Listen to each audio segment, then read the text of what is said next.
Assalamualaikum warahmatullahi wabarakatuh dan salam sejahtera. Hai, apa khabar rakan page Hasnizan Harun dan juga TikTok Hasnizan Harun. Lagi sekali bersama saya dalam membicarakan berkaitan isu-isu semasa, khususnya berkaitan dengan Hulu Selangor ini.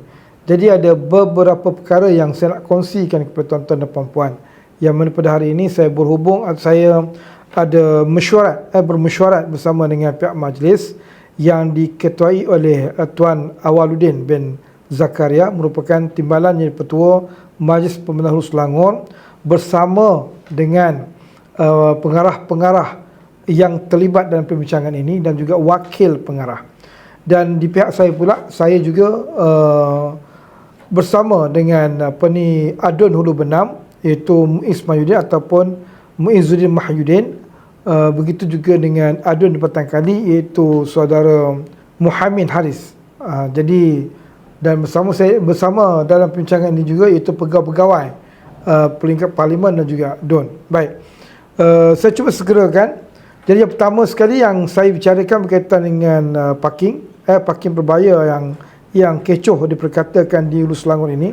Dan untuk makluman juga untuk tuan-tuan dan puan-puan, saya juga adalah antara orang yang terlibat dalam membantah atau perbincangan satu ketika dulu, iaitu cerita ini lama, bukan baru sebenarnya. Pada 2016 saya bersama dengan mantan MP Hulu Selangor sebelum ini pun, Puan Jun Liao pun terlibat dalam perbincangan tersebut untuk menangguhkan, bukan membatalkan, menangguhkan. Jadi maknanya dah beberapa tahun dah itu masa kami, yang mana dari 2016 sehinggalah sekarang 2023, maknanya hampir 9 tahun yang lalu. Tetapi nak dibandingkan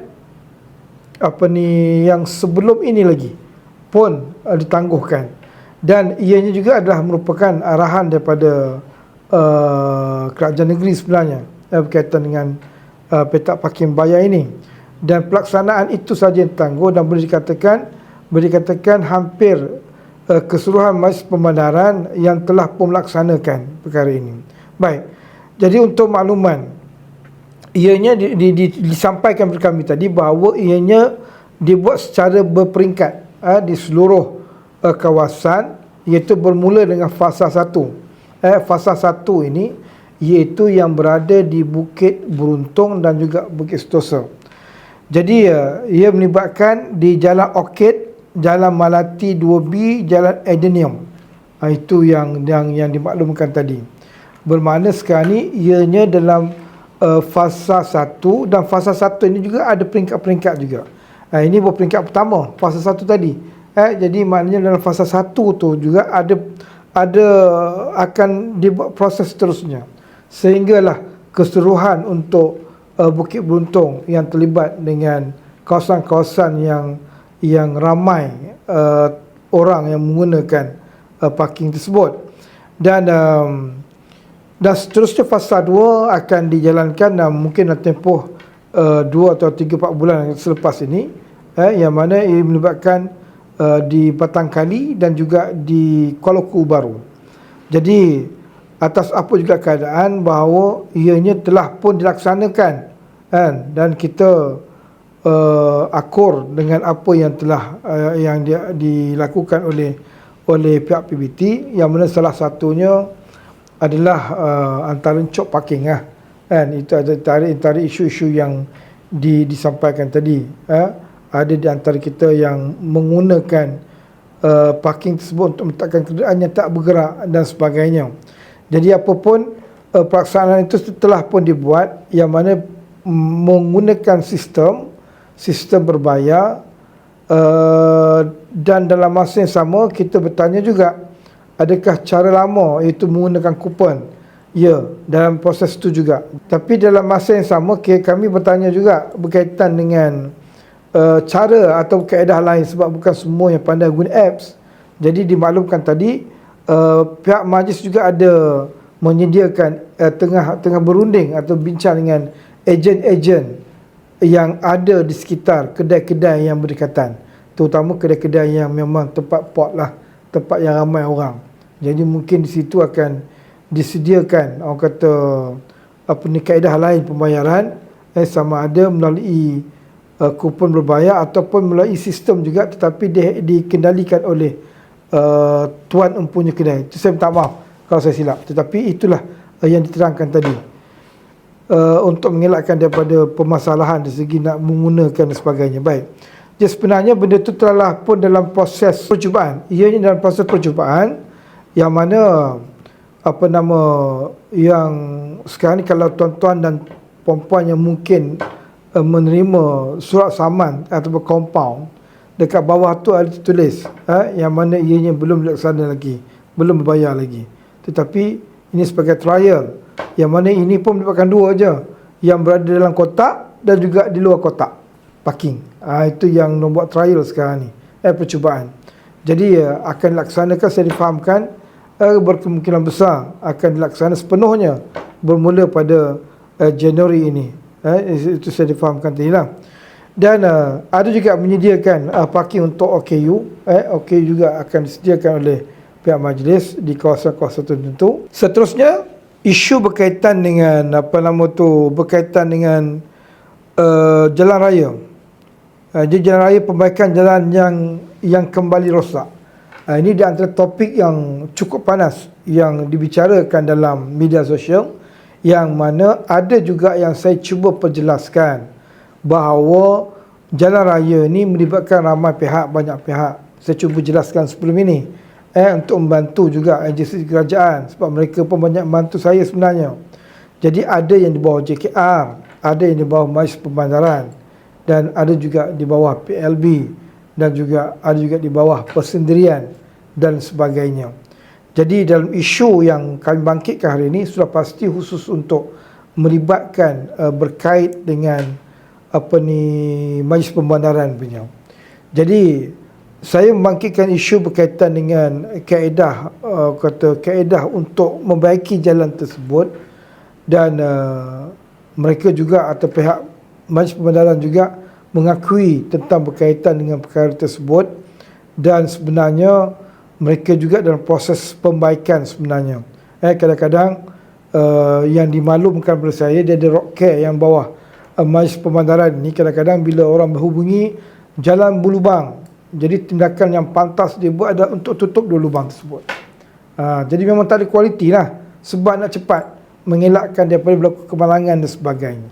Tetapi kaedah tersebut telah membuatkan ramai pihak marah, sebab tampal, lubang balik, rosak balik.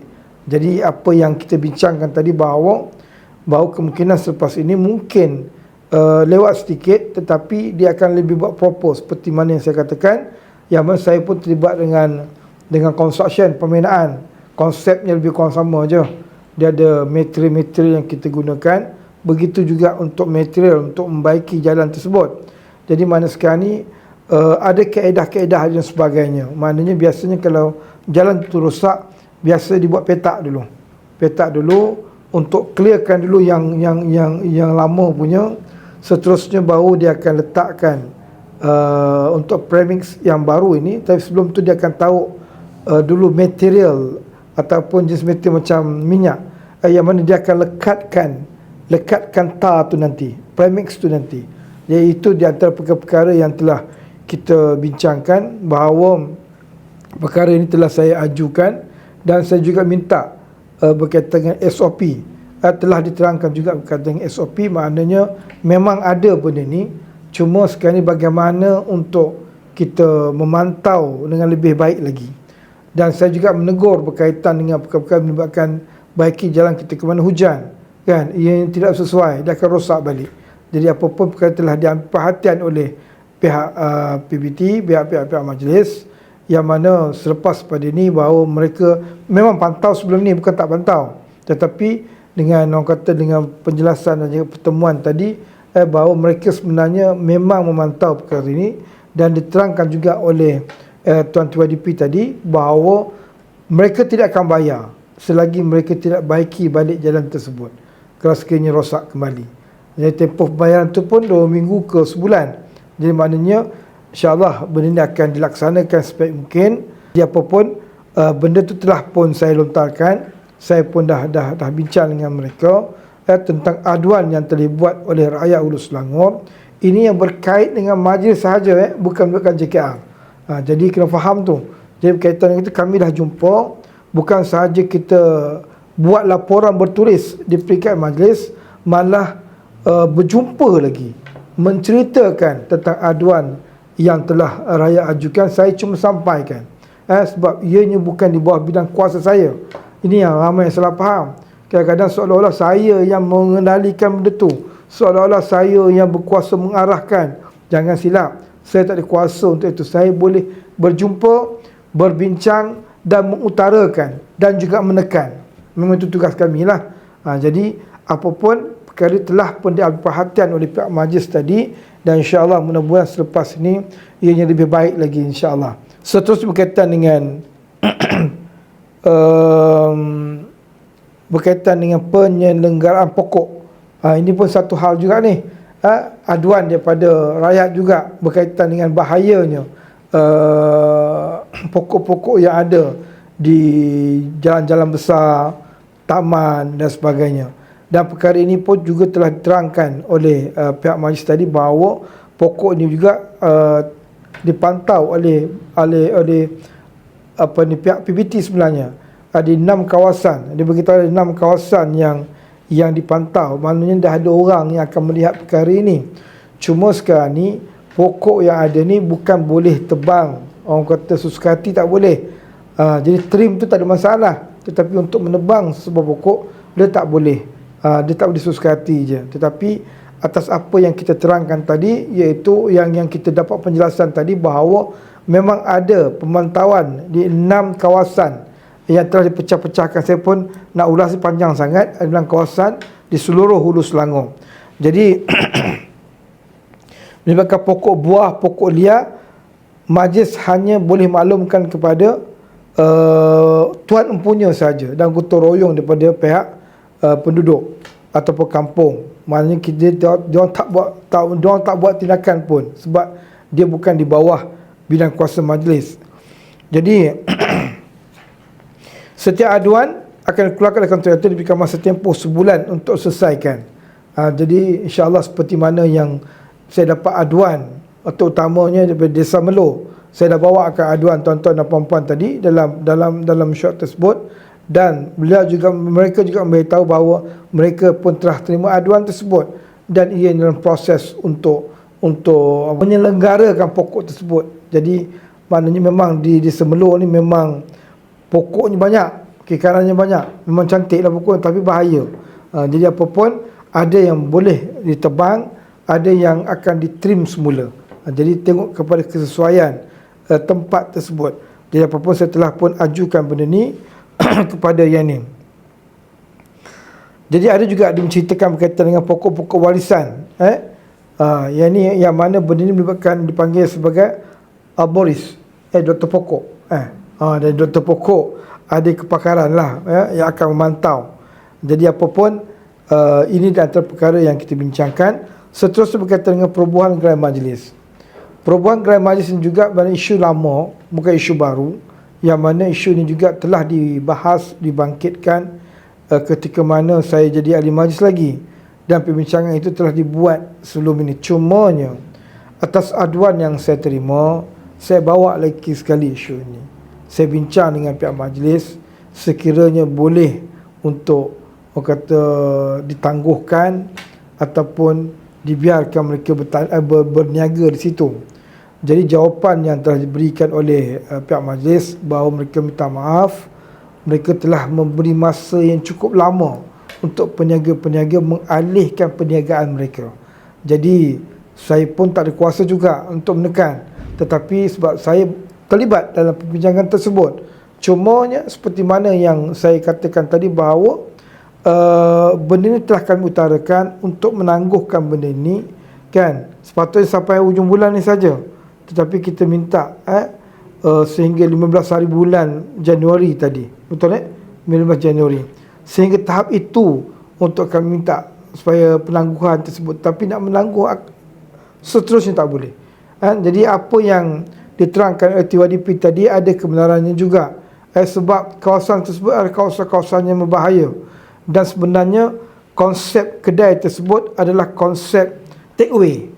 Sebenarnya memang kami tahu sebenarnya Grand Majlis itu adalah take away. Dia just beli di situ dan juga beredar, dan juga beredar, bukan perniagaan yang besar. Tapi oleh kerana benda tu telah pun dilaksanakan dah lama dah, akhirnya ia berkembang menjadi satu perniagaan yang besar.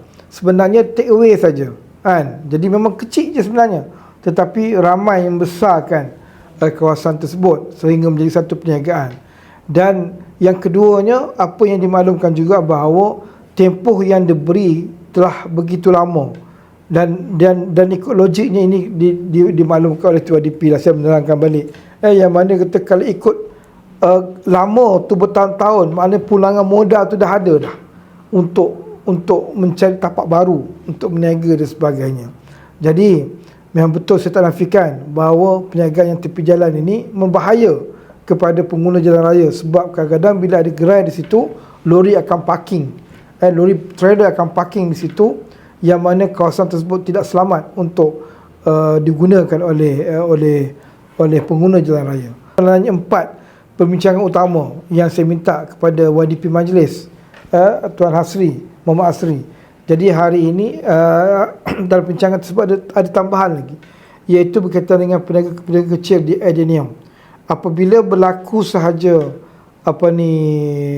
pelaksanaan untuk parking berbayar, jadi ada beberapa orang peniaga kecil yang telah lama berniaga yang agak terkesan dengan apa yang berlaku.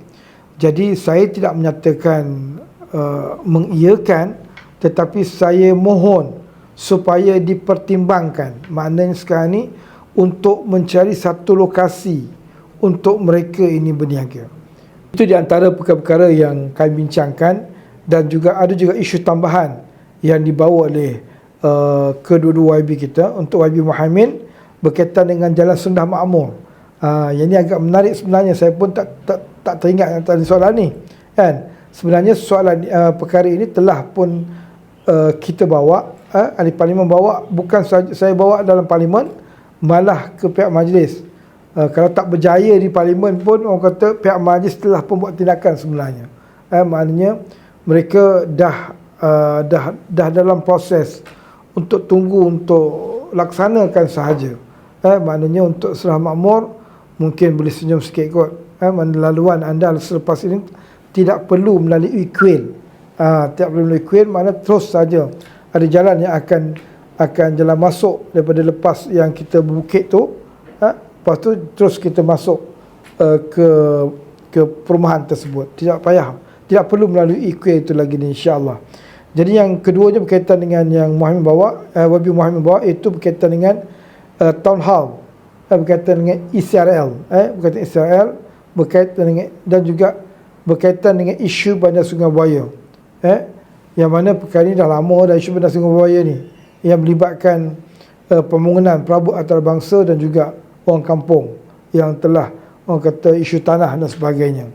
Dan yang ketiga, beliau mohon untuk menjemput wakil adun ke mesyuarat pembangunan di masa mendatang. Dan seterusnya kepada Wabi Muiz juga ada menceritakan juga berkaitan dengan perkhidmatan bas Smart Selangor untuk dibawa ke Ulu Benam. Telah pun dijawab oleh pihak pihak majlis bahawa di kawasan itu telah menggunakan Maraliner. Apabila dah ada satu syarikat yang menguruskan jalan tersebut, biasanya pihak majlis tidak akan mengganggu syarikat tersebut. Jadi apa pun mungkin ianya boleh dibincangkan selepas ini. Dan yang keduanya Wabi Muiz bawa berkaitan mengangkat Ulu Benam sebagai pusat ekoturism ataupun ekopelancongan, yang mana ada sahaja yang berkaitan dengan pelancongan yang boleh dibawa ataupun dinaikkan di Ulu Benam, seperti perkemahan tu. Biasalah kita banyak melibatkan sungai, sungai-sungai, tanian, perkemahan. Begitu juga inap dusun, bahawa di Ulu Benam banyak dusun yang ada, terutama dusun durian, dan juga berkaitan dengan spot, extreme spot yang lasak, Jadi apapun itu, sebahagian perkara-perkara yang kami bincang kepada hari, sebab saya nak tulis panjang sangat. Dalam FB saya memang dalam FB saya akan tulis juga, tapi taklah sepanjang yang saya ceritakan ini. Jadi sekurang-kurangnya perkara ini telah pun kami bawa, yang mana kita gabungkan di antara kami, Parlimen juga dua DUN. Untuk maklumlah kami ni ketiga-tiganya pembangkang. Jadi kami kena jumpa pihak majlis untuk membicarakan berkaitan perkara ini. Dan kepada pihak lain ataupun ahli majlis yang sedia ada, janganlah salah faham. Kita masing-masing menjalankan tanggungjawab kita masing-masing, kita menjalankan tugas dan amanah masing-masing. Kami telah dipilih oleh rakyat, baik Parlimen maupun DUN. Itu juga merupakan tanggungjawab kami untuk menguruskan Hulu Selangor ini. Walaupun ianya diperintah oleh orang lain, tetapi kena ingat kami dipilih oleh rakyat dan bertanggungjawab untuk memastikan pembaharuan pembangunan di Hulu Selangor ini juga. Sungguh pun tuan-tuan dan puan-puan adalah merupakan ahli majlis. Tuan-tuan dan puan-puan lakukan kerja tuan-tuan dan puan-puan. Kami lakukan kerja kami. Yang pentingnya adalah untuk rakyat Hulu Selangor, bukan untuk kepentingan peribadi. Tidak ada untungnya kita bergaduh, tak ada untungnya kita bertekak, selagi sebab ianya boleh merugikan rakyat Hulu Selangor. Dari sebab itu saya menyeru kepada ahli majlis yang mungkin mendengar apa yang saya katakan, supaya berfikiranlah terbuka. Kami pun tak pernah orang kata menidak ke ahli majlis, sebab saya sendiri pun mantan ahli majlis. Wabi Muhammad pun juga merupakan mantan ahli majlis. Kami tahu tanggungjawab ahli majlis, dan saya juga mantan ahli majlis dan telah menjalankan amanah sebagai selaku ahli majlis sebelum ini. Dan sehingga sekarang saya masih berhubung dengan tempat yang saya jaga itu, zon 18 di Bukit Beruntung, Bukit Sentosa ni.